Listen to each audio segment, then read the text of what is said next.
Travailler en association, on va bien Qualia. Qualia, oui. La formation, tu as offre et tout, tu remarques que non, ils ont un quota, c'est-à-dire, ils ont un nombre, ils ont un nombre de réfugiés par an. Tu remarques qu'ils ont un quota parce qu'ils ont un monde qui accompagner. Ils ont un solo, ils ont vrai, parce qu'ils ont un solo, tu as vu qu'ils ont vrai, bon, ils ont vrai, ils ont préfabriqué, mais les solo, ils ont bien, et il y a des documents. Bah prévenir les sur place mais pour accompagner jusqu'à la fin bah reconnaître qu'il est que réfugié bah des fois na baleli bangonde baza vraiment bato baratarate na ngunda il paraît non na yo karango mais ça faux parce que na ba belé na accompagner de hôpital ba des fois et bazo pe mikandate ya solo oui na repesa na repesa ça na vrai des fois to à cause faut ba misu à cause ça ils ont ba mususu aza vrai des fois mais à côté qu'on pouvait te kaza vrai des fois ce qui au qui par exemple ngunda oza des fois ba ko lukelo oza des fois uti Congo ba lukelo agent ou aza spécialiste ya makambu ya ba des fois na oaza yebi makambu leka na Congo presque bien que les oui donc so oboki ngunda uti Congo ba luka mutu ba pesa ofoye ba ka aza mutu aza bien informé bien éduqué na makambu Congo donc aza benda spécialiste ya makambu wala et oboki des fois eza na mutu oyo ako détecter elobel na yo ko fanda na yo ba geste na yo ako capter que oui mutu aza vrai des fois Rozo muto azana lisolo obaki ngunda lisolo faut ko personnaliser ko adapter lisolo wala ce que c'est lukuta faut comme ça ya solo donc faut faire se sacrifier au comme ça ya solo que ndokipe azwa ngunda non asambi kazaki ndoki na Congo oui nazali alia batu na Congo ndokipe azwa pe ngunda oui akoba ngunda mais nazali solo na seki place nazali solo wana sikoyo soki batindi yo na foyer o décider o lungwa oke ko fande pa bandeko na yo moko il faut yeba ke soki ba assistance sociale ba signaler yeba ke dossier nous a clôturé donc faut boza ma mukanda attendre ko ngoza mukende ni ata condition den il faut vraiment qu'on va oui il faut oui soki o accepta qui déjà c'est mieux au boya na début. Pour la moto mukanda et dépendant de la situation ya mutu au salaka déjà par exemple aux la fiche de paye donc dans la situation on a ce qu'on réunir quelques éléments na ça et là yo demande ya titre de séjour na préfecture donc wana na réponse exacte mais parce que ils ont dépendent de la situation ni mutazala.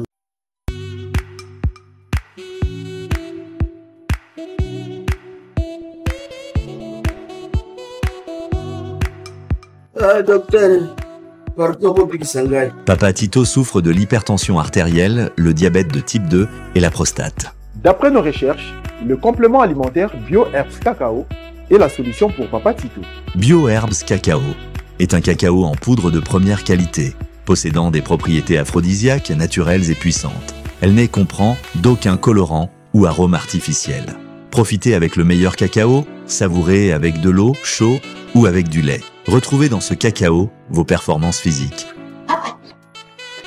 Soignez la prostate sans médicaments ni opération. Je vous recommande ce complément alimentaire BioHerbs Cacao. Dégustez le meilleur goût du cacao avec BioHerbs Cacao. C'est vraiment très bien. Parce que nous passons la fermentation, nous avons comme baril, nous avons sucre, donc tout ça, nous avons vraiment très bien. Maman, là on a passé à la question. Côté Ouana, est-ce que c'est le divan? Mon gars, veillez la vie. Nous sommes aux USA, en Europe, en France, au Canada et en RDC. Joindre via ces numéros.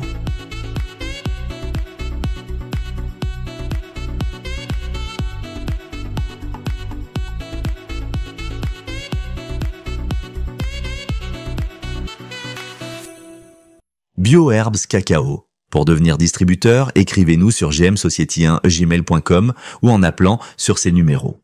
Adresse Kinshasa, 17 rue de Marais, Kingombe, à côté de DGI. Bonjour, bonsoir, très chers internautes. Bonjour, bonsoir, fidèles internautes. Bonjour, bonsoir, Baimbo Kabana Mokatu. Ou bonjour, occasion on a biso na chaîne YouTube na biso sur la Vérité Studio. Merci pour la confiance, ta considération, vous avez pour na biso, merci. Tu sais nous on a événement en France, on a événement, on a concert, on a album, on a single, on a la société, on a pour ça bana mboka ba découvrir que hésiter te contacter biso pour na ba promotion, ya ba activité na bino, ya ba concert, ya ba barbecue, ya ba soirée, tout ça pour ça la promotion, ya bana mboka na numéro ça na bande de l'écran. So contacter biso pour tout ça la promotion. On appelle pour ça au passé na fauteuil jaune na émission Marlène Kassanga, on a pour ça oya to analyser sur ma musique na mboka ko hésiter contacter biso numéro ça wana to yamba bino bande ko na biso tout le bilan tout le bilan ba événement ba concert ba activité ba na mboka tout ça na Soja mona mboka Soja mona mai Soja Soja ils ont marque d'habillement ya mona mboka Afijuna ou Sala, ba star baola tango, ba sportif baola tango, ba boxeur baola tango, ba musicien baola tango, tout ça na ba dikoto botola rabiso, oko komandango, okemba on Instagram, okomi Afijuna, lancer message et puis commandé Soja, mona mai Soja, ils ont marqué moi na qualité qui toko, ils ont marqué moi ça bien, ils sont très bien et puis au salayo, puis bien sûr aux anango, mais bien bino consommons congolais. Afijuna, aza congolais lokola, ngana consommer Soja. Tous les frères nabiso héritier et JTK ou à Célibson Nzembo na kombo ya nous deux ça déjà dispo, audio na déjà dispo la plateforme News sur téléchargement s'il vous plaît na bandeko tout botola rabiso bobeta héritier et JTK et puis bo attend ya koloka Nzembo kitoko nous deux ou ndeko na biso à Célibson vraiment bien, bo consommer, bo s'abonner na chaîne YouTube nae et au sala biso souka na plaisir s'il vous plaît. Nokolias Emile alias grand chanteur parmi les grands chanteurs Yambo Kanabiso après ce rendez-vous le 7 mars donc le Seigneur ba morenyo sur la bonne musique ba congolais tout botola rabiso s'il vous plaît bo kene na chaîne YouTube ya Nokolias bo s'abonner déjà kuna parce que le 7 mars rumba comme d'habitude na lingi mutunyo so yo Congo alors pour yo Congo bien il faut déjà qu'il y ait na chaîne YouTube okomi Emile alias au s'abonner déjà à la chaîne YouTube et puis vous allez prendre la plateforme et rendez-vous le 7 mars avec Nokolias.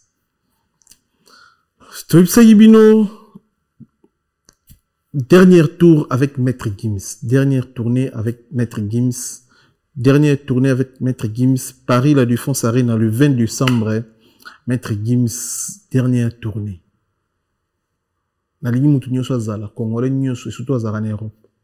Dernière tournée. Tu éviter est-ce que sa dernière concert n'est arbete suba concerté parce que na discours na étant abimaki meilleur artiste alors ba ki dernière tournée nae toya to zala na ba kongomani ba na Congo tout bosomba ba billet pour na mona mboka Gims le 20 décembre na Paris la Défense Arena kosangate s'il vous plaît. Ba café oyo tu sais bino cacao suka na café on qui musalo meli ou tu peux musalo meli et so pesa nzoto makasi na makambutu ba café yo bo essayer bo meka bo pesa nga raison to zape na miel to na Fox One eza miel donc to tambola na journée o kolia bilialia mais soko meli yango pe e rolongola ba maladie beli na kata nzoto so pesa pe Fox One comment na Fox One eza mélanger na miel eza na mamba bololo ezati eza biloko na biso mibali na sengi na bandiko mibali nyoso ba otala biso ba numéro chaque pays eza na numéro nango boko benga po bozwa yango eza facile pour na kozwa yango eza compliqué te pour na komela yango eza nango bololo te ko bebise lungi tango zo mela yango café o eza goût au mélange de melara café au lait donc c'est très bien pour la santé na biso et donc ba malade belé puis ça force na nzoto na biso mibali café o yopina Air Force One c'est déjà dispo na Belgique, na Suisse, na Allemagne, et na France. Ba numéro to chawana bamboka nyoso eza oko contacter pour ozo yango. Mona mboka. Eza mona mboka. Merci. Solo la vérité chante enfant, toute la foule suit son essor. La vérité en écho résonne, avec Miguel Niemba tout se donne. Bonjour Monsieur Destino. Bonjour Miguel Niemba. Ça va? Ouais, très bien, ça va, merci. Voilà, bali bosto yambio na fauteuil jaune, bandi ko balika bai ba botami pokolo wapi. Bon, ngai na botami na Congo, précisément na King. Donc nazalaki na masina après na kei na veni Kianza kota ba mama et après menga na koli na Veni Kianza ça. Aveni Kianza bato mingi babenga ngaba mais biso moko toyebi ke ngamba makala juste université Aveni université Kianza nkoto ngamba ya ngaba na ngambu kula makala Aveni université Kaboli biso donc juste numéro 19 juste après Aveni université après bon on a koli vraiment en Afrique du Sud na Cape Town donc na profiter na pesa bana Mada City Mbote et place na sali betide na ngai humanité université et après tinde na France. Oui, France, t'as un Ah non, préféré dans le France, mais la France, ça fait longtemps. Ça fait longtemps aux France. L'autre, il y a mieux dans la casquette, il y a assistant social, mais tu as un poteau assistant social. Vous avez un en France, facilitateur africain, bandeko, ou balukara doke, vous avez un service à immigration pour la maman. États-Unis, Mikanda, si je ne me trompe pas, c'est ça? Oui, pour nous préciser, na travaillé en association, on va bien dire Qualia. Qualia, oui. Qualia, ils allaient, bon, tous en avaient un département belé, mais ngaï na travaillé tant que intervenant juridique et social. Donc, début on a comité de assistant social. Assistant social. Mais Nazali est normalement juriste. Donc, herba tubayaka, basali ba demande d'asile, koboa ngunda. Et ceux qui bâtissent dans la préfecture, après bâtir d'abord on a office, ceux qui a proposé bango hébergement. Ceux qui va accepter place office orienter bango et association place nga sala toza parmi l'association oyo et yambaka bango pour nous accompagner bango. Donc oui, naza un casquette wana et après naza ba casquette mususu naza écrivain, naza politicien et bon aujourd'hui donc na une casquette il y a intervenant juridique et social. Très bien. Bon, nous dans l'ingato sur la mingi marambo ya mikanda parce que bino ba assistant social bokabola mabala batebele na poto ndenge madilo ayemba apema na kimia pesa za bokabola mabala ebele na poto bokabola ba famille ebele bokomisa basi bateti bozana ba histoire ebele mais après lelo dans l'ingato sur la mingi marambo itali mukanda na kati ya poto. Ouais. Mukanda expliquer biso vraiment ngunda ezarande parce que tu okaka ngunda ezaka na saison ou bapesaka ngunda ezaka pe na saison oyo mongela lobaka mikolo ata histoire nous a vrai ata oyena ba preuve saison ou bapesa te il paraît ne toyoka masola ba to yambio moto vraiment na kata boîte osala expliquer biso moto poso mukana ngunda ezaka ni d'abord na lingaki na pesa on a raison malgré nous ils a confirmé mais selon biso moko ba analyse et ba formation to kendara na offre et tout to remarquer que non ils ont un quota c'est-à-dire ils ont un nombre oyo ba septaka ils ont un nombre ba réfugiés ba septaka par an. Donc par exemple to kolo ba na 2025 ba ko accepter peut-être 10 Congolais ou ba pesa ba reconnaître état que ba réfugiés. Oh, ils ont bon péninsule. Non, na bi que na confirmé mais selon ba analyse na biso. De tout travail donc de tout accompagner abatu. Selon ba entretien ou tous ala na ngona offre parce que chaque année to kinda na offre to yeba bazo ba décision ndenge nini belema nini oyo bazo considérer pour bazo ba décision pour ba reconnaître muteta que réfugié. Donc so to réunir belema la nyos oui biso to commis na position wala mais to za na preuve moko to ko pouvoir mais to remarquer que za na quota parce que eza mutu mususu to ko accompagner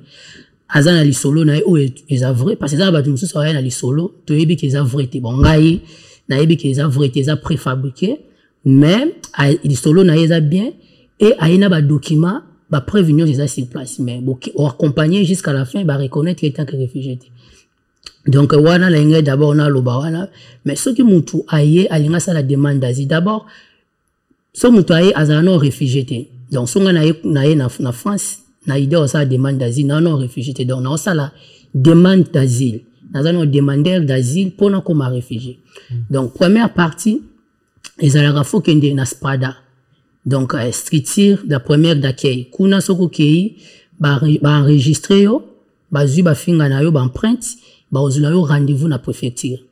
Bon ça dépend place au fund. Donc auto beta masola Île-de-France. Ba zilo rendez-vous na préfecture après lobby ou bien après quelques jours OK c'est qu'on a préfecture. Na préfecture OK na guichet unique to benga ngo. Na guichet unique eza divisé par deux. Eza na guichet ou eza juste préfecture pour na ko établir responsable pays responsable de toloba c'est-à-dire batu mususu bayaka azoyani na France malekeni de la Belgique peut-être que na Belgique parce qu'il y a empreinte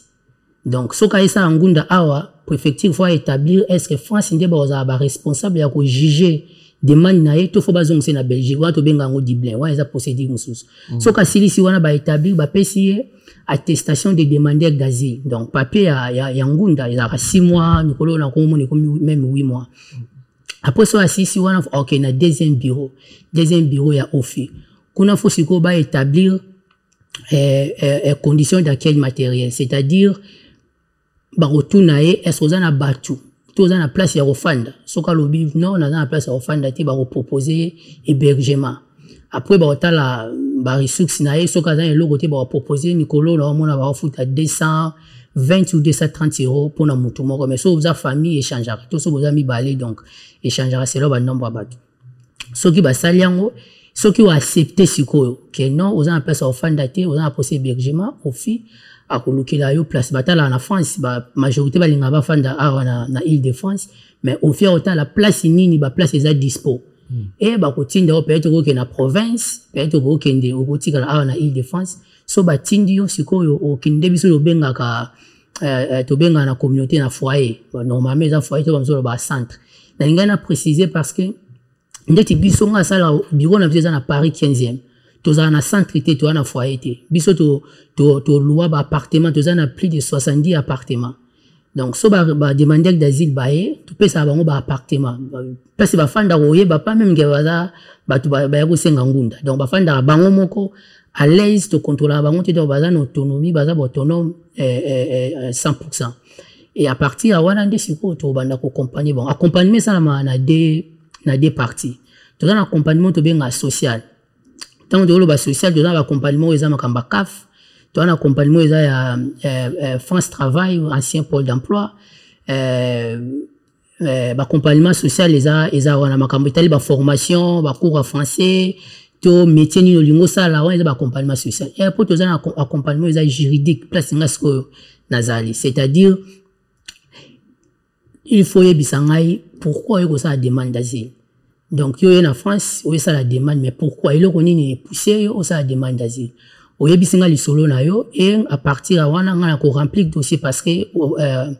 après préfecture bon pesa yo dossier moko za loi cahier il faut ko remplir ngo na ko remplir ngo ensemble là pendant na tunu quelques questions après tu yo ko ça tu yo ko na suka to salir to benga ngo récit donc obetelinga histoire na yo et na komi histoire na lakisi yo histoire ba tout mususu pe balinga to comme histoire na bango ye moko ya da na histoire na ye akoma déjà en français ngala ozwaka na tangi na étudier na tuni non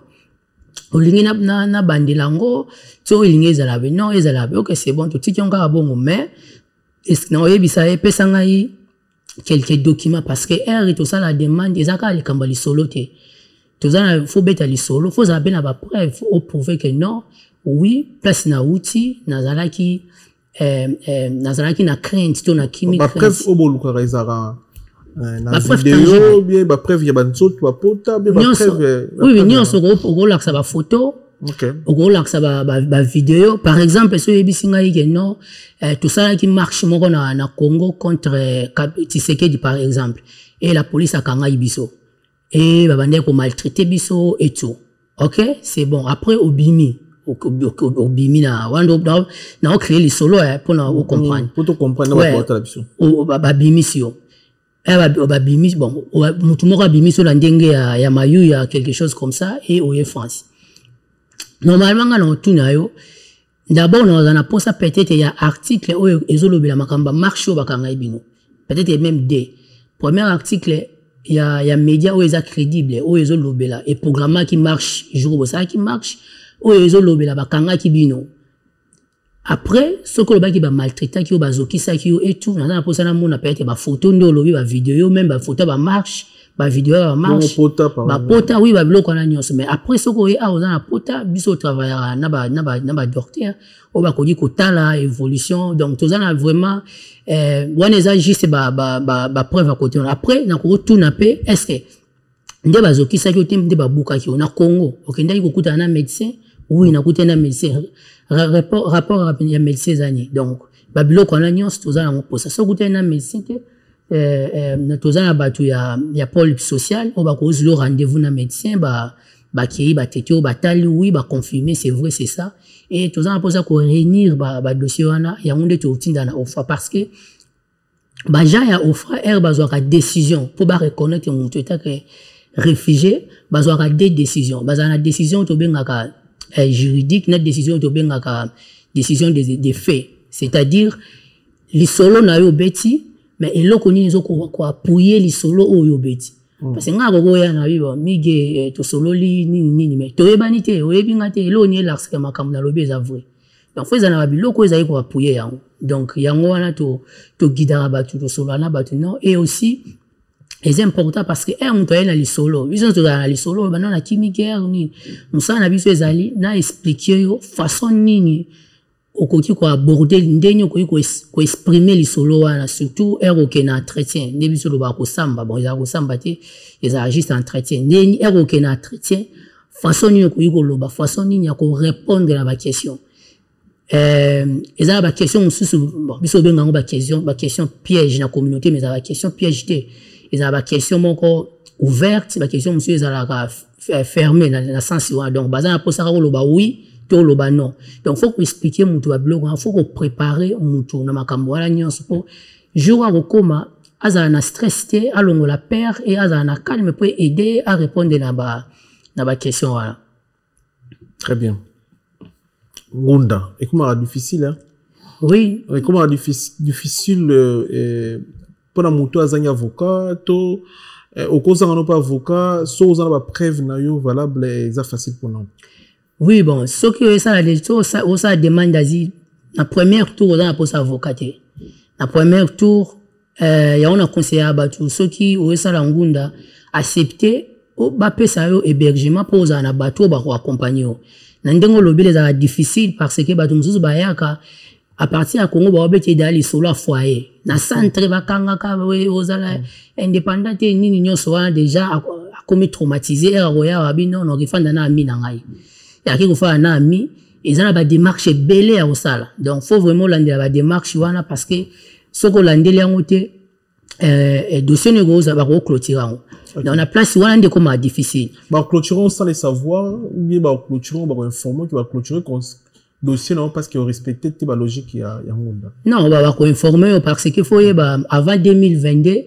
bato bando sa demande d'asile au fa bande ko tindela bango ba courrier na ba adresse na bango donc ndo fanda ka awa ba tindela yo ba document na yo ba information yo par courrier mais si ko eza sous par courrier te il faut que fongola espace en ligne ya offre donc ba décision na yo nyonso ba réponse na yo makam nyonso baza ngo posa ba chaka ngo espace wana donc faut contrôler espace wana donc ngai neti place na sala chaque vendredi avant la bima musala nazana 55 personnes au ngalandilaka chaque vendredi ils vont na sala na vérifier espace wana chaque vendredi pour par exemple so ofa pesio atinde le document moko lelo to azana posa ya document moko ya médecin to quelque chose alors il biso que tinde la besoin de 2 semaines et yo tinde ngote oui eko pousser que dossier na yo za la clôturer donc na sens wana et là on a lobaki na première tour ozana posa avocat na sens ozosa demande d'asile na offre ozana posa na ngote mais ceux qui ba rejeter yo siko pona ko sala recours na CNDA c'est là place ozana posa avocat et wana pesa misala na biso to travaillera parce que nga juriste na avocat tu travaille na ba avocat oyo ba travaillera na CNDA donc na ko contacter bango to sala entretien na bango na expliquer kana yo et na sengi so kaza dispo et ya ko présenter yo ya ko représenter yo pardon et à partir ya wana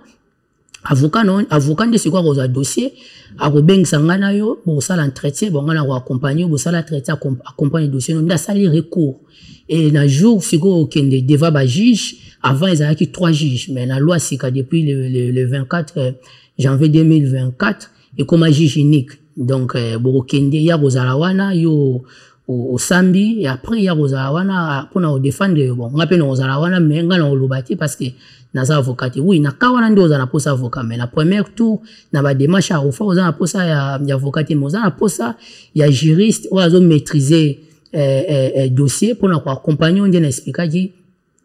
ba document nini okoki ko présenter façon nini okoki ko répondre juste pour ça. Dès le début en Ngunda eza ba ka comme la ezokoma pe comme la biso na communauté bandeko belé so aboki Ngunda balingo vana na foyer balingo vana na foyer quand tu dis que parce que ba ochanga na mutu mo parfois to yebanité ouais netinga na kananga par exemple nga ba changa na master moi sénégalais chambre moko vous avez deux mbétu différents nga la likolo ya la nacé mais tout ça la espace moko ouais chambre vous allez le plateau au les abonnés pas boy to vanda naye donc imaginez ba ochona mutu mo oyebité pe sauti bo mboka moko te bo même pas langue moko donc ba comportement d'esprit est différent et na ba to bi ba supporter condition na te même ngai moko pe na supporter ko vanda na mutu na ebité hygiène na nga eza des choses différentes ouais donc ba to bi ba comment éviter ko ken ko vanda na banda ya obope sarabiso na bangunda parce que obope sa mutu te jamais chambre net biso bana ba de c'est rare bana basi oui mais ba personne ndako yumo c'est vraiment rare bato aboya bongo to biso bato to boya bongo ezaki débit ya obebi sa biso na biso na ngunda. Oui, Dalina répondre on a 2 ou 3 volets. Premièrement, tu as conscient to yambi mon place to tchaka bango to ye barake oui ben d'abord déjà to yambi ezala na premier entretien oyo sala na chef de service. To collègue moko oyo expliquer yo place ni oke ko fanda makamuni déjà bongo ye bakava. Donc to yebi ke bo peut-être bo uti sika moko te bo za éducation moko te nyo sona to yeba mais état que ba humain faut to yeba eloko moko oyo na pays sika. Normalement faut bosser na place vie aux allées na avant. Donc au lieu banda via sika faut ko accepter et ko adapter situation au bandi na. So de lingi to intégrer et to avancer rapide et là quand bosser ya ça les vraiment ko accepter et ko adapter situation. Tu vois que situation dans ma baie mais il faut ko accepter et ko adapter. Ceux qui ont accepté en adapter aux ana facilité ya ko intégrer et ko avancer. Mais biso na bete yo na yebisa ki avant biso to tchaba na centre traité. Oui, ils ont ba foyer ba association musu ba tchaba na ba centre. Biso soko ye soko za mobile to chef to chisa pour pesa bino ndeti ba appartement na biso za mingi za 3 chambres ou 4 chambres to na appartement les a juste ba mibali. Ba l'homme seul to tcheyo na kati bino na bino peut-être 2 personnes par chambre. Soko ye na mwasi na yo to luka to sabe na ba appartement o ezalaka ya ba couple. To sabe na ba appartement o ezala ya ba famille. Donc et variable to sang sa ba tunyo sauter ndengo lobi. Pour nous répondre faut yeba avant soko ye ba tio na foyer wana ezalaki même na 2024 ezalaki bon. Soko ye na foyer ofandi na foyer sepel na ngote roko décider yo moko bimi na o ki fanda place olingi. Mais lelo ouais c'est l'année 2023 2024. OK. Loi wana ezaki en vigueur mais lelo au boy no pour ki fanda place. Oui, au commis batu bele ba sala ngo fanda na foyer jour nsuso obi mais na sepel na makambole kaka ate a décidé à bouger na ye. Mais lelo na sur loi wana comme en vigueur na décembre so na bo sanité soki batindi yo na foyer o décider o lungwa OK ko fande pa bandeko na yo yo moko il faut yeba ke soki assistance sociale ba signaler au fi parce que biso chef na biso boss na biso za au fi so ba signaler au fi et au fi a signaler au FPRA yeba ke dossier nous a clôturé donc faut boza ma mukanda wow wana eza loi sérieux yango c'est important faut ça la mission pour informer abatu il faut respecter vraiment faut vraiment ce mondela biso atanda ko ngoza mukende ni ata condition il faut vraiment couvrir oui il faut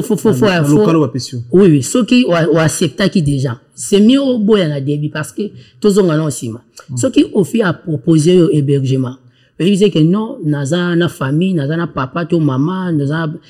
tu fanda na bango baza espace pour na ngai et ba parents na basali courrier ba pesi na ofi ko accepter OK ndiko fanda na ba parents na yo aroboya ngote parce que na France balingi eroyer olobi ofanda na ba mina yo après 2 semaines 3 semaines okomo fanda na balabala donc na France ofi alingi ba demander d'asile bazala na situation wana te raison pour laquelle va proposer à hébergement. Non mais ce que l'objet que dans la famille est tout prouvé ba otika yo ke fanda kuna mais faut yeba ke ba conditions matérielles ndo ozoate par exemple 220 € ba futa ba to ba ndo futa ngote ba biloko wana ba ndo futo kaka soko accepter okende ofanda na hébergement o ba ko pesa yo mais ndé na expliquer lelo soko comment vendre bongo boy et offre ba PC rapport yeba que dossier ni clôturé donc aux asso mukanda te donc faut le candidat mususu aux mukanda mais avant ils a dit bongo ah ouais donc yango faut comprendre na lobaki yango nandeko moko souvent biso na communauté tozara soko obengisa mutu ayesika to betela bango expérience na biso ya passé yo obwaka ngunda na 2011 to même na 2022 mutu aye na 2025 yo obetele makambo yo osalela ngunda na 2011 to na 2023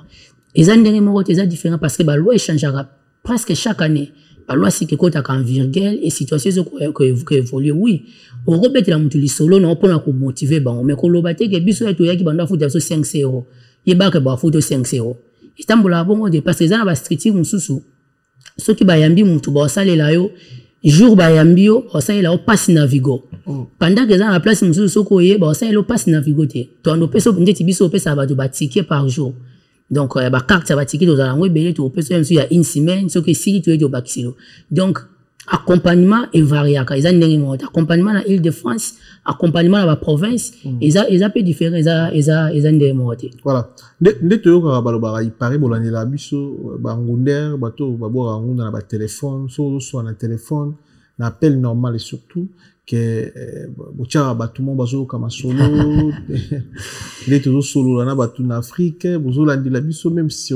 le bandi ko belé na bandi ko belé ba bo ki ngunda a même pas statut na WhatsApp na a utilisé sur Facebook na été ba bloko la eza bloko to ngato yiba pa na yo à travers yo donc moi poster même Facebook ala ta kitoko eza te acha na Facebook bino bo mona et puis bo pi mele mukanda est-ce que ça ya solo soki mutu aboki ngunda na droit solo sur na téléphone te bolandela ba appel Facebook na ba musu ba changer ba kombo na ba ndiko belé a changer kombo na Facebook banda ya poto a poster te ni photo ni vidéo na statut na WhatsApp achaka ninga vivarate na ba restaurant ninga liaka na ba restaurant achaka te même photo ya profil alongoli na WhatsApp et puis asolana batuka na WhatsApp non na téléphone normal il paraît bino bolondela batu et le galbozo na foyeba na yoka makambo na trop mais biso to chaba to lo bandi to lo bana communauté ba assistance sociale to za influence mo côté na mukanda mutu to za influence c'est-à-dire to robenga ofrate to ebisa ba makambo le gato mutu wa sa non to an influence wati ndena lo ba biso boss na mfiza ra ofi so ki to za na problème peut-être pour informer ofi mais oui ça dépend il y a les solo mutu abeti par exemple yo ba no vivre na Congo sali vino na Congo et tout oye au ba ki solo qui aux angolais par exemple mais na Facebook na oza ba photo bande ko sa ba vino na Congo mais c'est normal il faut bloquer ngo vous comprenez parce que bata offre ba osala ba recherche pour ba yeba dossier na yo oui ba genda na ba réseaux sociaux mais wana eza bisoté ba assistance sociale ndeti ngai eta que juriste et na accompagner mutu objectif na ngeza liyozo mukanda eza te ke pozo mukanda te donc posa na ngeza yozo mukanda parce que yozi mukanda na osanti na sali musala na bien si yozi mukanda te na osanti ndi na sali musala bien te donc biso to accompagner batu bazo mukanda noto za la contre ba raison pour laquelle za batu mususu na lisolo na lukina bongisango surtout so aza ba congolais ba congolaise na lukana ba ksa ba quelques éléments pour na ko appuyer na ebisende ni no sala donc na zongeli na question na ezali oui soki obaka ngunda ozo za na Congo ba ngunda ke oza angolais c'est vrai il faut kanga ba biloko wana po ya ba otala no yo lobaki o utangola mais ba photo no ya Congo c'est normal mais soki o uti Congo obaki ngunda ko za na Congo obaki na kombolo normal oza pour ça changer ba profil te na réseaux sociaux na ba photo no faut tikala wana ba bloko lo nyos faut tikala wana oza pour ça changer ngote même rezala parmi ba preuve pour prouver que oui oza ki na Congo parce que obaka ngunda na Congo faut zala na ba na belema ozo la sauza congolais donc nga goya na bino kombola nga destino na uti Congo na kimi na lobby mais eloni est prouvé que na congolais faut peut-être l'accès passeport na l'accès ça va ngo ba carte d'électeur faut l'accès ba biloko mais so na za na ngote peut-être ba photo ne ko aider nga ba mona que non na za ki peut-être na koloba na stade de Martyrs to na na place moko na za na Congo ko aider yo ta que quelques éléments ko pousser dossier mais ce que boka ki li solo eza préfabriqué eza lokuta c'est vrai ko chef wana siko fondé o kanga ba réseaux sociaux o changer biso to landela ba na téléphone non biso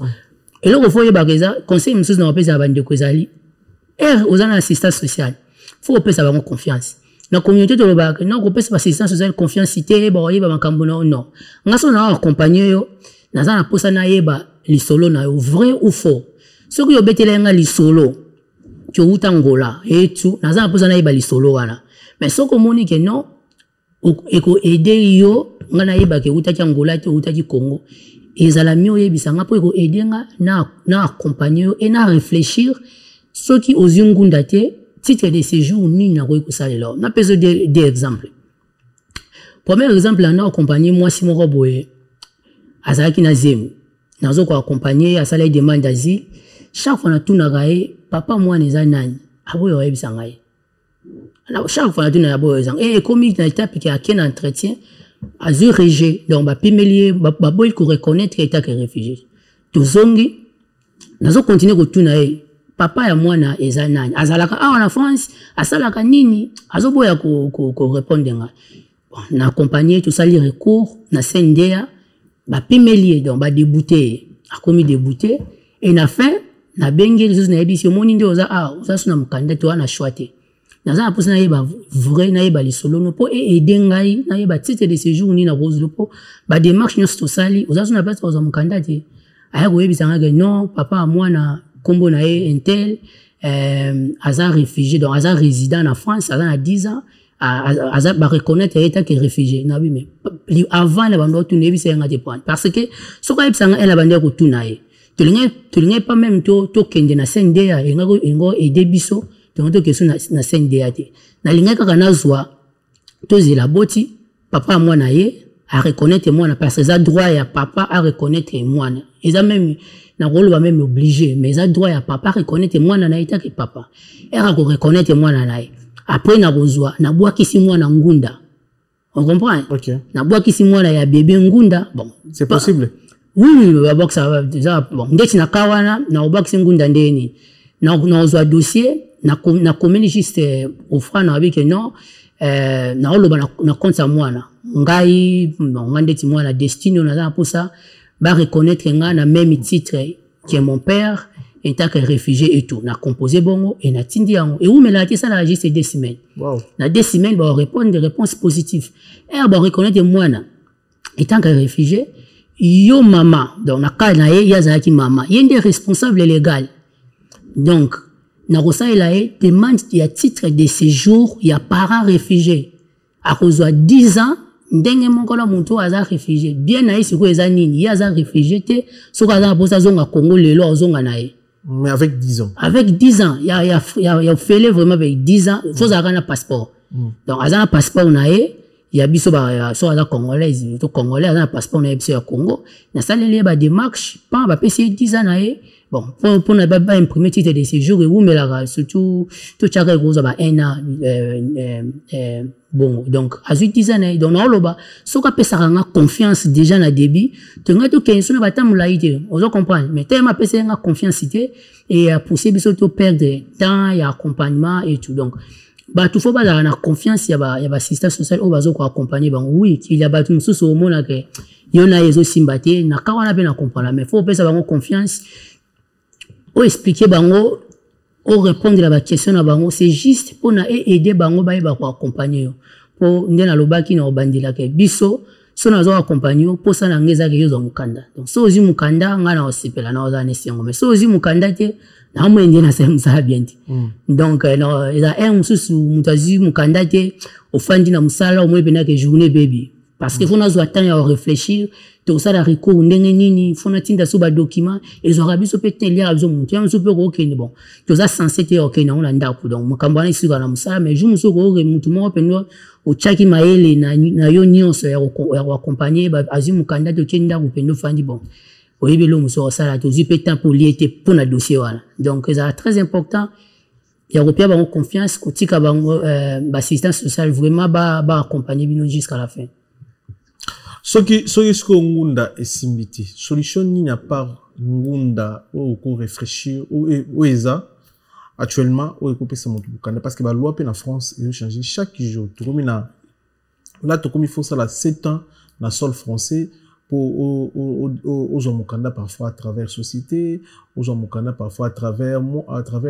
travers libala kutu lelo kutu na yoki libala comme pour na bala française pour mukanda eza impossible lelo comme pena donc il faut na mukanda ndo bali mwasi ya française donc française akubala immigré akubala mutazanga mukanda te donc chaque jour ba loi ezo changer so lelo ndito so sikoso mutazu na ngunda te solution za nini oyo za na oyo yebi parfois oyo za na ngote oyo yebi mutakoza mukanda facilement il vient d'arriver non olobi makambe belé senga na répondre la ngumé na répondre la question loi wana ino ekoti en virgule teza loi ya ministre de la justice ouais 7 ans non oyo normalement soko ozo bala mutu oza mukanda mais faut la mutu oza irrégulière te na sol français faut la mutu oza illégalité faut la mutu déjà oza mukanda dans le sens où oza demandeur d'asile mutu aza na attestation de demandeur d'asile aza sans papier te aza na papier. Vous comprenez? Ce que vous avez kawana, oui, vous avez française, bon, peut ça mukanda. Mais préfecture comprenant que basala makamba bongo pour nous mukanda. Et là, bah ça les a que ralentir dossier, bah vous l'avez pendant temps, bah fandeli yango. Mais ce que vous avez avocat, vous l'avez lango et qui non rapide. Mais loi au lobby, non, il côté en virgule, peut-être bon, il côté en janvier, mais na sûreté que côté. Bon, pour la mutu mukanda, il dépendra de la situation ya mutu. Moi, il appelle ça que exemple, moi, si on va dire pour accompagner. Parce que, on est dans une situation. Faut d'abord, on accompagne les situations. Est-ce que, on y a France quand, on a la moisi, on a la moisi. D'abord, déjà, qu'on luka kozwa mukanda na sima, oba la pose mukanda, et comme dossier mon qu'on dit dans lobby, so préfecture tellement yebelango, comment on attend. Mais, ce qui, on a la moine oyo, aza déjà français, donc moi si na yo to mutu bozala kanaye aza nationalité yo même ozana mukanda to za mukanda te boboti naye mwana wana abotami aza français en général ozana droit déjà au déclarer mwana wana so ki o déclarer mwana ba reconnaître mwana état que mwana yo oui ozana droit ya osala ba démarche ozwa pe nationalité na yo na sima mwana tozwa titre de séjour ozwa soit titre de séjour privé familial to ko kozwa nationalité zo dépend de la situation ezo ko dépend pe na mukanda nini oyo za na ngona kati ya France bon biso tellement toza spécialisé na accompagnement ba demandeur d'asile et réfugiés ceux qui va pimelio mukanda par exemple na OFRA to ça la premier recours na CNDA. So CNDA pimelio, on se fait ça recours na cour administratif. So qu'on avait pimelio, normalement besoin na foyer, selon loi, selon OFI, il faut te bimisa te libérer na foyer. Mais te libérer ba tout bon, il faut te luker là ba solution. Donc te luker la solution, te ça la transfert na yo na structure mususu, ton association mususu qui ko fanda enga état que juriste excusez, faut ce qu'on a noté là-bas. Yo autant en France quand est-ce que vous avez une famille awa peut-être vous avez des parents peut-être vous avez moine peut-être vous avez au salaire déjà par exemple vous avez une fiche de paye donc dans la situation on a ce qu'on réunir quelques éléments dans ça là yo demande de titre de séjour na préfecture donc on a une réponse exacte mais parce que les autres dépendent de la situation ni mutazala selon situation là yo selon démarche au nini tout ça là parce que mutu mususu et là comme ça facile ça so par exemple mutu auti Congo aye na France azale malade par exemple toi azobela tout par exemple peut-être abela diabète aye ça la demande d'asile so na kabela diabète oui non ça les demande non ça la non accompagner ça la demande na ya asile mais non ça la sous titre de séjour et ils ala ya bata malade ya santé donc on a goûté ça vite fait. Donc, pendant que vous avez ngunda na yo, même que vous avez na récépissé na yo il y a 3 mois. Et c'est nga kaka na réunir quelques documents, 3 ou 4, na rendez-vous na préfecture, na préfecture, le même jour, ba yo ba print, ba pesi yo récépissé na yo il y a 3 mois, et récépissé, on a dit ko aider yo, osala ba démarche na yo na CAF, osala ba démarche na yo zo attestation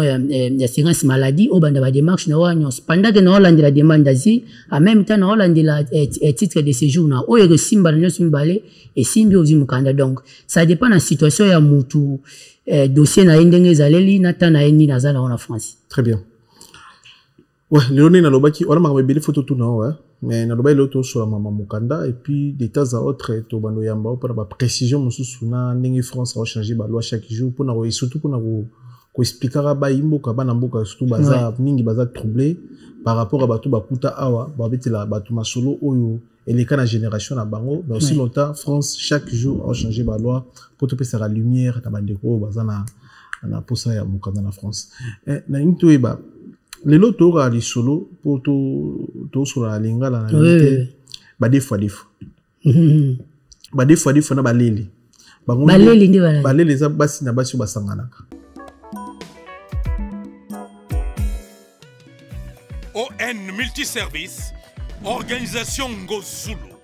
avec l'artiste peintre Gozen Matuidi. Pour vos services de décoration intérieure et bricolage, tous travaux de peinture, papier peint, enduit, parquet, carrelage, électricité, plomberie, montage de meubles de cuisine et plateaux télévisés, contactez Gozen Matuidi. Service designer, tableau de peinture, portrait, création de logotypes personnalisés, service sérigraphie et autres. Un seul contact, les 07 58 58 10 72. Le travail professionnel dans le strict respect des règles de l'art, avec l'artiste peintre Gozen Matuidi, le pro.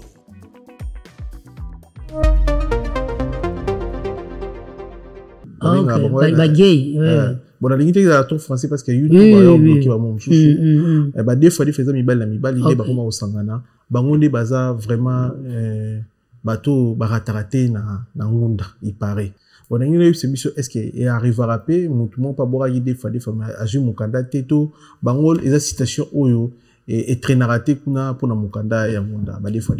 Non, na yo karango mais ça faux parce que na ba tu belé. Na compagnie de hôpital ba des fois et bazo pe mi candidaté ya solo oui na repesa et na repesa ça peut frère des fois to à cause pour ba miso akuma cause ça ya on a lina pesa yo ba exemple donc to bandana on a oya ba vrai des fois oui ils ont ba mususu aza vrai des fois mais à côté qu'on prouver que ça vrai des fois parce que ndena esa yo avant il faut qu'on prouver que ça vrai des fois et qu'on y a par exemple yo boza des fois depuis Congo. Oui, vous avez des fois depuis Congo, mais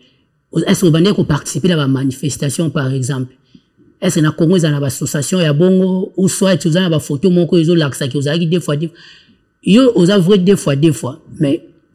faut montrer, prouver, en gros, peut-être, une photo, vidéo,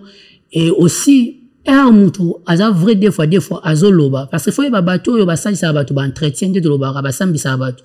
Baza bateau, baza bien formé et bien éduqué. Ceux qui ont par exemple, Ngunda, oza des fois. Bako lukelo, oza des fois outi Congo. Bako lukelo agent, oza spécialiste, ya makambu ya ba des fois, na oza yebi makambu leka na Congo, presque bien mieux que les cas. Oui. Donc, so oba Ngunda outi Congo, bako luka muto ba pesa foye baka. Aza muto aza bien informé, bien éduqué. Na makamba Congo. Dans ça benda spécialiste ya makambo wala.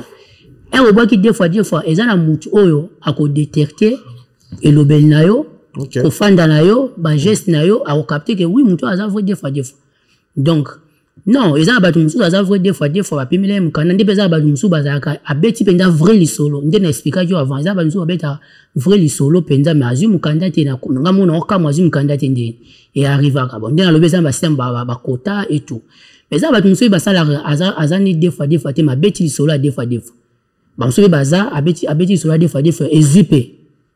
ba reconnaître qu'il était que des fois pese mukanda monsieur bazuite mais faut y ba belema za kibele par exemple na venir ko accompagner moi si moi boye on a le pays auta en Afrique mais na Congo auta en Afrique abeti solo alobi aza vrai des fois parce que nga ceux qui n'ont accompagné makambo yo yebisanga yango na omoni eza vrai même si na compagnie ko kosa mais nga na ko garder mon tant que vrai fanatique la professionnel musala na nga yango wana mais soki au fongwa mi bisinga que non vrai na nga eza boye nde na ko comprendre yebisanga za des fois eza vrai des fois au bandi ko accompagner parce accompagnement normalement dans 6 mois faut déjà offrir atteindre la yo convocation pour que go samba azaki na normal ba tindele date au que go samba tous na quelques séances pour préparer pour nous expliquer qu'avant pour expliquer ndeni à répondre à la question et tout et premier jour aye na moni ka na zemi parce que ça moi si oh leli on ba leli oui na moni aza na zemi lela zemi oui na moni ka na zemi na tuni bon en réalité ezala ngunda na estilité faut que ndesi ko na entretien donc faut que na entretien donc akuta na genre au fa ndete lo bara asamba donc nga azo préparer pour na okende mais jour aye pour na préparer la moni kaza zemi bon et ça aussi normal ba tumususu bazala ba sentiment azana sentiment ya basi en même temps ça fait un sentiment mibale et arrive à que ça normal mais voilà les problèmes mais hier avoir ngunda azali clair kaza na sentiment juste ya basi et ta que moi ba sentiment mibale mais a combien zemi bon ante ko bomba que tout le monde a ngoti tout na remarqué na insister que non il dit comme oui na za zemi bon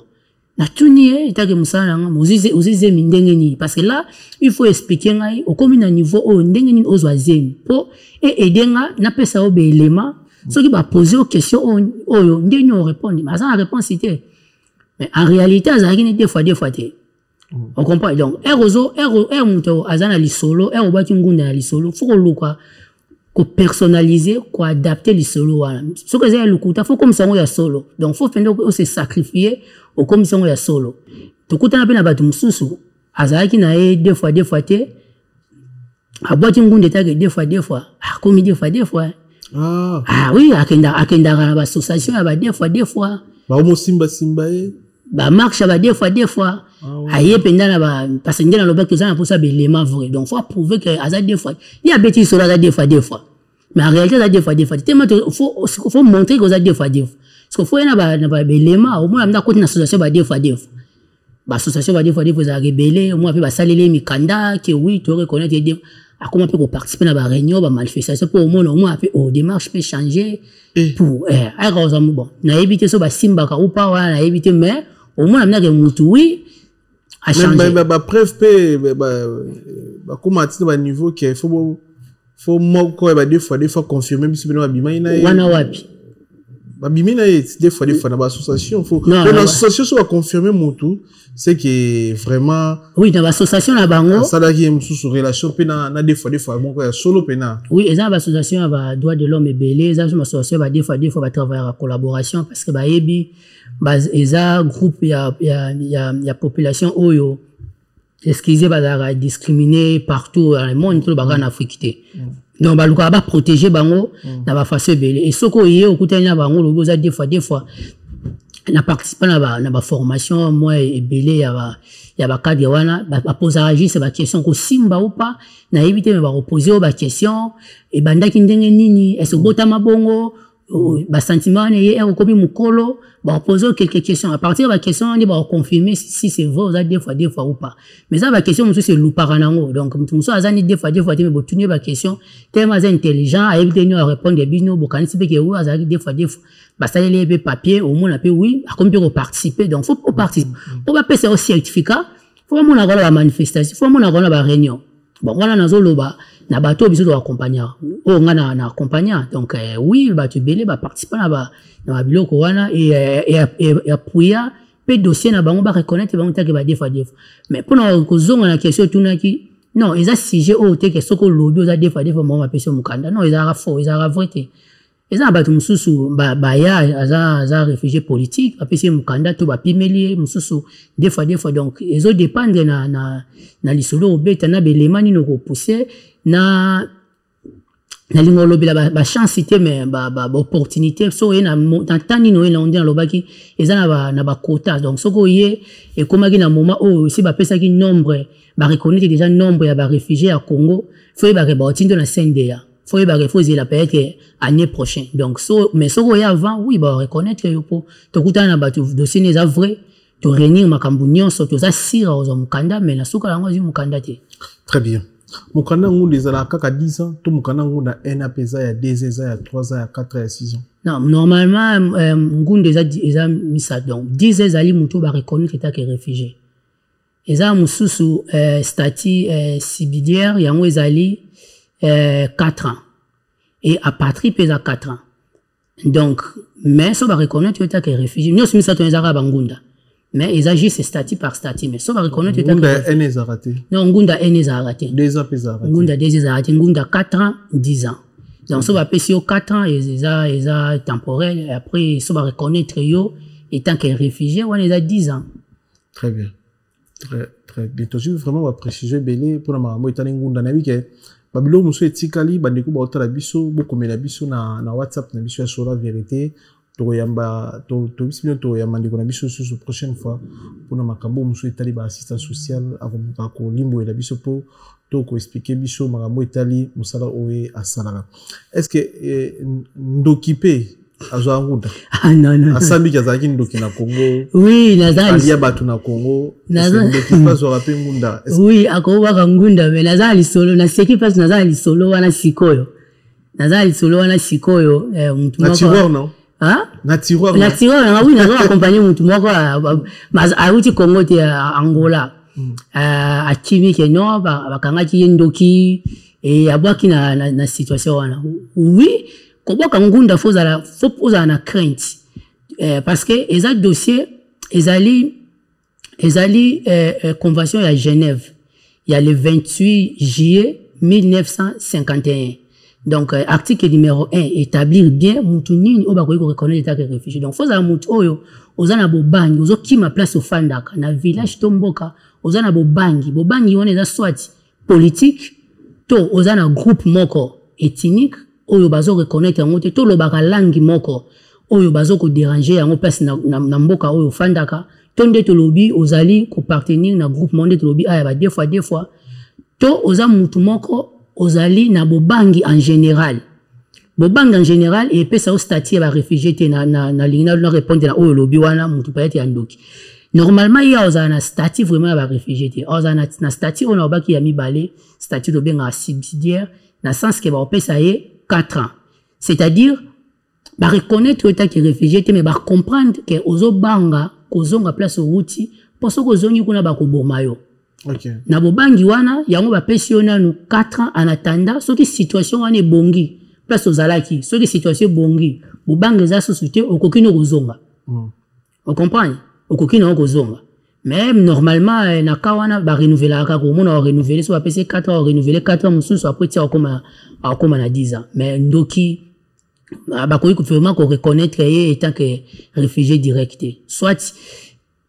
et là mususu c'est très important pour la communauté na so permettre une explication rapide. Ngana isa ba tuni. Au moins so ko bwa kangundo ça demande d'azi. Faut luka ozalata na 2 ou 3 lisolo. Faut sangsa masolo donc oye olobi ke non osala ngunda na kimi peut-être Kabila na tant Kabila na sala boye et tout wana premier lisolo créer ce deuxième lisolo peut-être na bandaki na nazalaki peut-être na groupe moko bon to peut exemple de pesaki nazalaki sous deux fois et comme deux lisolo au barsem sur troisième lisolo et ça a bien à sensini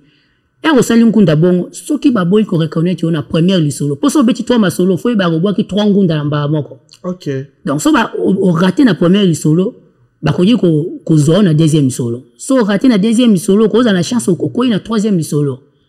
Mais so qu'on ait la solo moko, et bah rater on a fait bah ici. Mais so on a 2 solo, 3 solo, il y a moi c'est très important, faut monter accompagner. Il y a on a bah qui bat nous sous dans soit comme moi na mon solo n'est pas bien té, tous les solo n'est pas bien. Mais na baki si ba élément, c'est-à-dire na baki si ma solo pour appuyer. Donc so on rater la première akoko ya na deuxième akoko ya na troisième c'est très important pour na parce que makambo na loba normalement la gros loba ngote bon on a le bêta que professionnel na le bêta que congolais pour la communauté en général pour na repé ça ba élément wana mais pour na ko aider pour na yebi majorité bato ya bayaka bazana pour ça mukanda nzela o ezala peut-être facile eza nzela ngunda donc na zo loba on a sens ya ko aider bato donc c'est très important ya ko sala lisolo bongo donc sali 2 ou 3 lisolo et soko yebi mutu azana domaine wana assister yo soki ba pesio hébergement kende pour assistance sociale ba accompagner yo. Voilà, merci beaucoup na passage na yo, merci na bandeko tout ba en tout cas na les dernières questions posées pour ton clôture émission. Merci na le vénérable grand maître choisi Matata liboso na Nzambe na simana mo pépé Chancel Mbemba de midi international Silas Sekantompa to pesi mbote et puis Doka Embe d'Angleterre mais chaque Elia to pesi binombote sobola sur ce moment et puis il y a Papi Matalata Matos miroir d'Angola d'Acosta patron to pesi mbote sur Watalabiso. Il a dit il a fait Jean-Claude Mabanzo carré Terry Lubadi les cavaliers solitaires et to pesi mbote na Junior Malaïs le mystérieux Evan Tumba patron na kati en vex maman Philbertine Samba. Moi, si Adorter Samba, tu peux si Yagi Baïna Mbote, colonisateur de la SAP, Motema Maskri Baïna de Kwabibish Baïna à Paris, Venanga Fabrice Massamba, Red Monta English Fada Père Yabanglais, tu peux si Kéline Tsumbu, Ojebste Paris, Roi Bilamba, Grand Calais Yamboka, Ed Bitu Coiffure, dans Saint-Denis, Jackson Lumingu, merci beaucoup, Jackson. Et puis Junior est là, la plafond, patron, chef d'entreprise de Belé, Nagata Kinshasa, pharmacie Belé, et tu peux si Motena Charlie, Mito, étage Yasuka, tu peux si Motena Charlie, Mito, étage Yasuka. Avant la personne des questions, on a une question pour le locoto message nous avons passé pour le marabou de Ghana Est en mission. Bon, on a tout côté politique pour la Makamba Est normalement tout dans la pays est en guerre message na ko lo ba ça peut être des messages d'abord ngabanda na botama na ba betid na tangi na makambo na yoka non na yoka place moko te pays moko gagner guerre pendant que baza divisé interne. Donc ba pays on a yebe gagner guerre ça ba pays o bazalaka bomoko na lisanga boyoka neza katna même États-Unis d'Amérique so bo attaquer bango lelo au kama na pourquoi donc so attaquer bango siko na 22e au mona ke ba républicain na ba démocrate ba sangani ba attaquer bino après ba kabwana mais biso ce que tu siko au mona ke ba M23 bazo continuer kozo ba territoire parce que tu as divisé et division wana yango ezali ko tindika biso place toza lelo et y a pas ces alliés divisés zo uta na parti au pouvoir donc yango biso na lycée c'est lo ba boye muto azoki mambangu azota la simate abosa na isika uti donc oki mambangu fo bwa ka misu na sima po kanga kanzela et deuxième lycée c'est na loba omoni nzeto ezaka likolo ngomba e kanisa leki banzete nyonso eza na se ya ngomba na mulai mais mukolo ba kitisa rango na se e comprendre que non eza banzete musu pe na se leka ki ona mulai omoni IDPS eza parti euti na opposition bayebi makambo tozokuta na ngo lelo parce que mie ko le kabiso nyos donc il faut mbango bazo kima il faut batala rasima donc lokolo lobi monsieur Sili na préféré atamba la sima tous sur la makambo eza juste politique pour tout développer ngo bien parce que étant que congolais et ça la passe et bobange za nini tozana batu o ba eza batu o bazana souci pe bazo bundela Congo et toi na bateau ba obundela pouvoir là c'est problème eza yango et remarque au biso to sali ezali que non toza na parti où eza au pouvoir où eza IDPS et bundela pouvoir et ezo bundela Congo te pendant que toza na batu mususu bazo luka ba bundela Congo parce que même IDPS est bien mieux toza na IDPS to yebi donc M23 zo ba mboka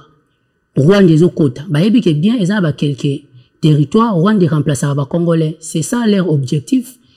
Pour ça, un jour, va récupérer ma belle Congo et va récupérer les lots des projets et qu'on soit 10 ans, qu'on soit 20 ans. Et qu'on banda les lots, mais on s'attend qu'un lobby, ne va ma belle. Non, même si tu recouvres pas, na biso jour, sur le Congo qui tout le monde est en Soudan, tout le monde est en payer belle. Donc, na osenga d'abord tous à la ini et na osenga na parti au pouvoir, va changer communication, base à la communication où ils ont ko sangisa biso et non et kabola biso. Na aussi ça analyser ça souka. De biso le analyser c'est toujours omoni mai oeza ya moto ekoki ko sekara ba mai ya malili te parce qu'avec comme mai ya moto ezalaka mai ya malili et soki batiki yango toujours mai ya moto dans quelques minutes ezonga yango mai ya malili na zongeli susu IDPS e utaka na opposition azalaka mai ya malili le loza na pouvoir aza mai ya moto makambo azo sala ayebeza toujours na temps akozonga mai ya malili ozonga na opposition Donc nous allons clôturer wana pour ma solo to bêter c'est très important aussi au c'est important mais on a préféré dans la deux missions différentes comme ça to développer les politiques et to continuer ko développer les makambangunda. Voilà, des dernières questions nazaki nango ya suka. Bato bazwa mikana ya ngunda mingi basala raté. Conséquence na bango zani. Basala raté parce que bana 10 ans ba renouveler après 10 ans mingi basala raté parce que bana ba dromo ba futa bango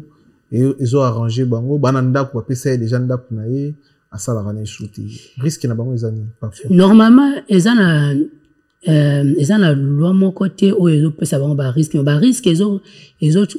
tombé na bateau ba ya sima. Yango ils ont poussé France a changé ba loi. Par exemple, là au PC, est-ce qu'il y a des lois? Parce que loi au chasika au ils apprennent makambo lobby. Les lois, ce qu'on a mukanda, au salarié, on a obligé d'abord au commissaire na France Travail, na pôle d'emploi.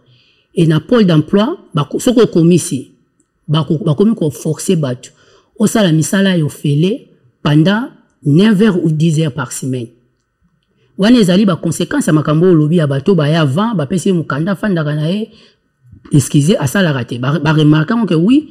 ils en a bato belé ba ça la raté et ami balé ba remarquer même dossier zoloba bato musu ba fota ba ngombonga kaf et mbongo wana bimisa ngo atinda ngo ba payer uta donc et comme la ba loi wana ezana en vigueur na subsada bato ba yebaka que kaf abando senga bato na anglais to benga ngo ba bank statement ba dossier ya banque ba yeba ba relevé bancaire ba yeba ba mouvement au salaki ba mbongo bimaka kindaki wapi et tout c'est ça donc ba loi ni en vigueur ba retomba makambo lo ba yangwa omoni lo mususu na bosa na ko lobeza que parmi ba facteurs ou ba pesa la pe ba tumikanda yangwa eza na kati et ozoboa kangunda na France ba na posa ba yeba muto to pesa mukanda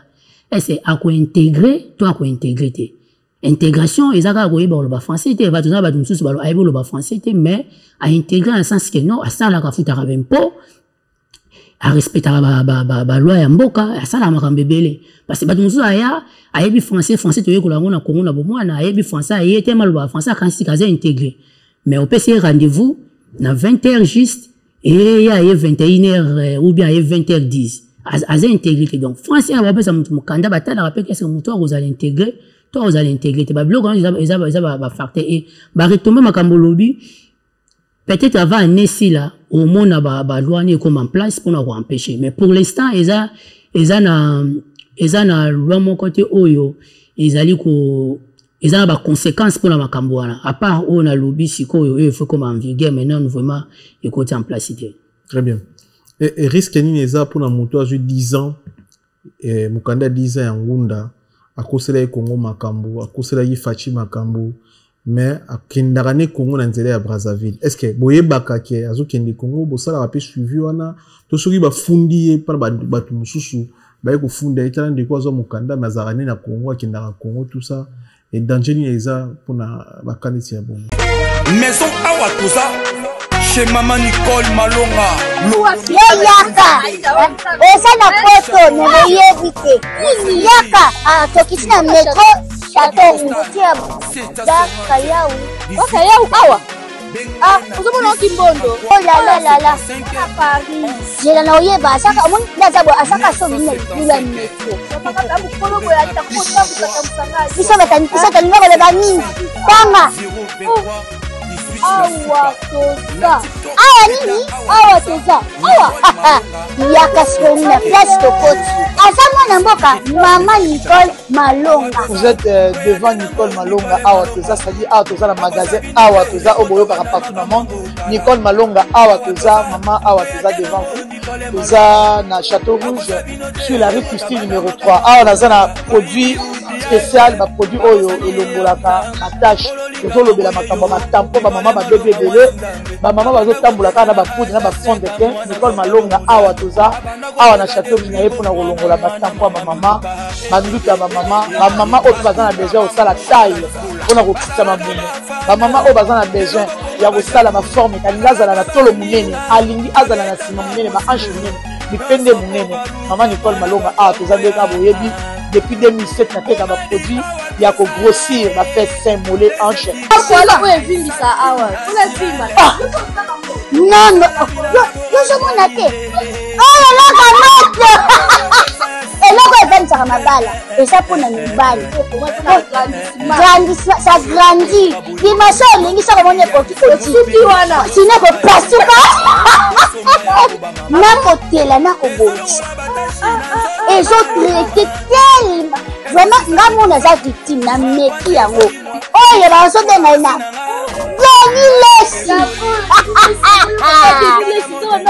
lesi yeyo azobongisa loposo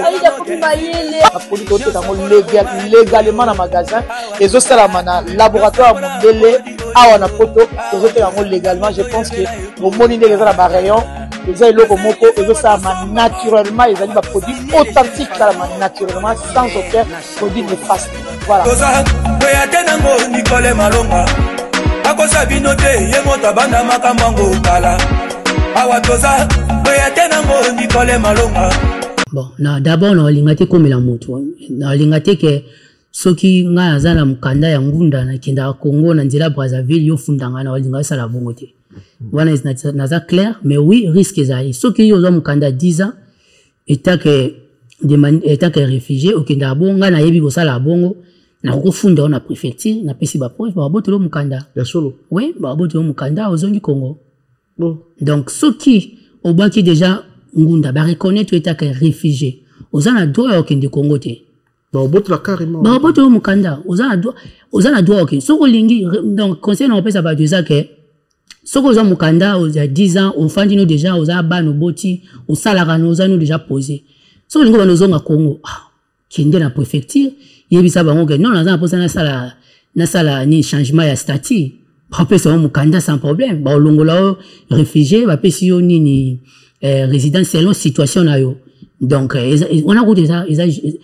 contacté préfecture ça la démarche ça la facile ba changer mukanda au lieu ozoka ba risque okendaka na nzela ya Brazzaville obimi parce que muto alingaka yo te soka yebi afundi na préfecture a memi